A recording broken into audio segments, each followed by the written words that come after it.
How to log in or sign in LinkedIn account. Hello everyone, welcome back to the channel. This is Rose and without further ado, let's begin. First of all, launch any web browser on your device or simply you can launch LinkedIn applications on your mobile device. If you're on PC, open a web browser, suppose Chrome.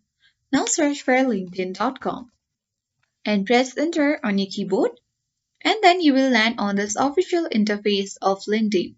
Where if you haven't created any account on LinkedIn, simply you can click join now button at bottom left and then create an account. In case if you have signed in with your email, Google, Microsoft, you can continue with these options available or simply click sign in button at top right corner of your screen. Then you will land on the sign in section and make sure that you continue with that particular account or any way that you have created your account with. So let's enter the sign in credential and click on sign in button. And finally, we're into this home page of your LinkedIn. So now you can easily seek for a job or post any job vacancy using LinkedIn.